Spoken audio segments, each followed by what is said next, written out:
The air buzzed with energy at Buckingham Palace, tourists moving like a restless tide, cameras flashing as they captured history in still images. Among them, Omar Khalid, a confident young man from Dubai, adjusted his pristine white thobe and let his black and white checkered keffiyeh drape neatly over his shoulders. His dark brown eyes flickered with amusement as he grinned at his friend, Faisal, who had his phone camera aimed at him. Omar wasn't here for the usual sightseeing. He had heard the stories. The Royal Guard standing motionless, unshakable. They didn't blink. They didn't react. They were supposed to be the epitome of discipline. But he didn't believe it. "This is all for show," Omar smirked. "No way they can stand like that all day. I bet I can make him flinch." Faisal chuckled nervously. "Bro, I don't know. These guys take their job seriously." Omar rolled his eyes. "It's just an act." With a cocky grin, he turned toward the Royal Guard on duty, Sergeant William Fraser. The guard was unwavering, tall, and imposing in his red ceremonial uniform, with golden accents, white gloves, and a towering black bearskin hat. His icy blue eyes stared past the crowd, completely unfazed by the hundreds of tourists around him. Omar took a step forward, clapping his hands loudly just inches from Fraser's face. Nothing. The guard did not move. The crowd murmured. Some chuckled. Others exchanged glances. A few shook their heads, already sensing that Omar was about to cross a line. The air shifted. Was this still just a joke? Or was something bigger about to unfold? The midday sun burned over Buckingham Palace, its golden rays reflecting off the massive black and gold gates. The crowd swelled, an endless stream of tourists, their voices blending into an indistinct hum. But among them, Sergeant William Fraser was a pillar of stillness. With his muscular frame, short auburn hair hidden beneath his bearskin hat and chiseled jaw, he embodied the unwavering discipline of the British monarchy. Every day he endured the mockery, the taunts, the endless games of foolish tourists trying to test his patience. And he never moved. Not until he had to. Then there was Omar Khalid, a charismatic traveler from Dubai, always in search of the next thrill. His neatly trimmed beard, sharp features, and confident smirk gave him the look of someone who believed he was always in control. His pristine white thobe and keffiyeh set him apart in the sea of casually dressed tourists. Omar wasn't just another visitor. He was here to prove a point.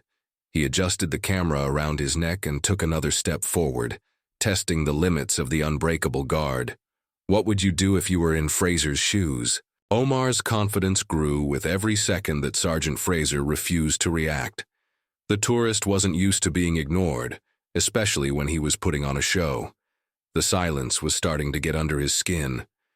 The absence of a reaction felt like a challenge, and Omar wasn't the kind of person to back down from a challenge. He took another step forward, standing just inches from Fraser's rigid stance. "You must get tired standing like that all day," he said, waving his hand dramatically in front of the guard's eyes. Still nothing. The thick black bearskin hat cast a shadow over Fraser's face, making his stillness even more intimidating. Omar turned to his friend, Faisal, who was still filming. "Come on, you can't tell me this guy is real." "He's like a mannequin."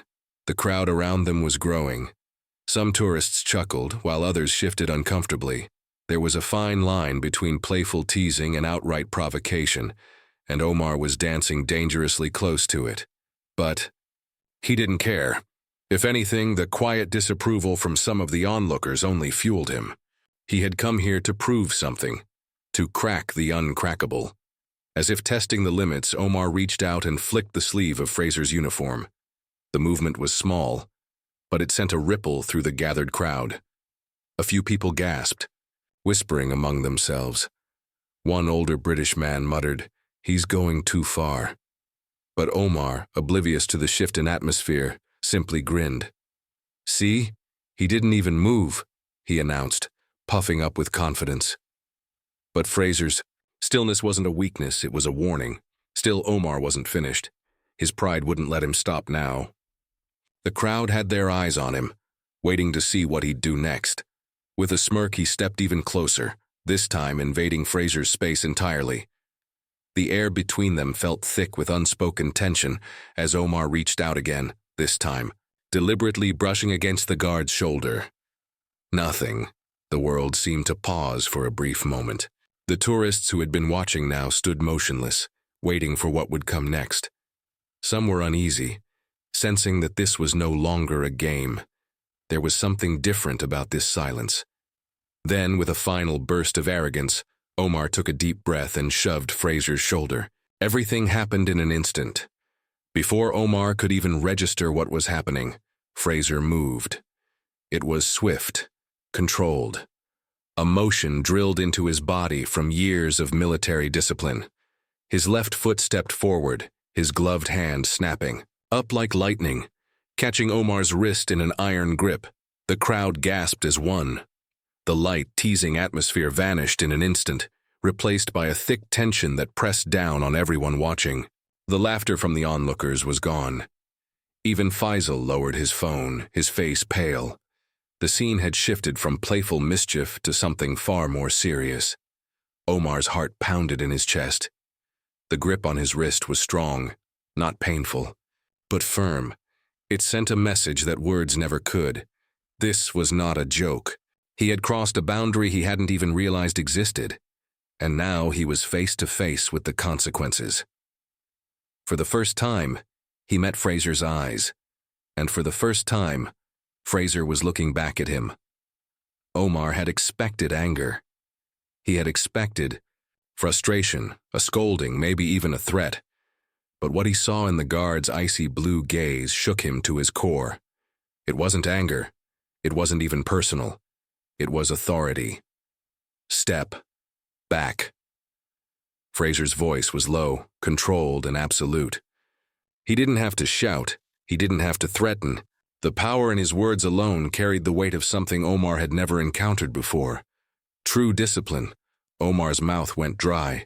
He could feel the heat rising in his face, the shame curling in his stomach. The confidence that had driven him to this moment evaporated in an instant. He tried to pull back, but Fraser's grip didn't let go immediately. Not as a threat, but as a lesson. A single beat passed, then another, and then, just as deliberately as he had grabbed him, Fraser released Omar's wrist. Without another word, he turned back to his post, regaining his stance, eyes forward, as if nothing had happened at all, but everything had changed. Had Fraser been too harsh, or did Omar deserve the consequences? Omar staggered back a step, his heart hammering in his chest. His breath came fast and shallow, the weight of the moment crashing down on him all at once. The thrill of the prank was long gone. The smug satisfaction he had felt just seconds ago had turned into humiliation. The crowd, which had once been entertained by his antics, was now staring at him with something else entirely. Judgment. Disappointment. A quiet but undeniable sense that he had made a fool of himself. Faisal grabbed his arm. "Let's go." His voice was quiet, almost pleading. Omar didn't argue. He turned away from the guard, his hands shaking slightly as he adjusted his keffiyeh. He could still feel the ghost of Fraser's grip on his wrist, a silent reminder of the mistake he had made. The tourists around him parted as he walked away. Some shook their heads, others gave him sideways glances, whispering in hushed voices. And then, just before he left, he glanced back one final time. Fraser was exactly as he had been before. Still, unmoving, as if nothing had happened, but something had happened, and Omar knew he would never forget it. Omar Khalid came to Buckingham Palace expecting entertainment. He left with a lesson in respect. What started as a light-hearted prank became a confrontation with discipline and authority.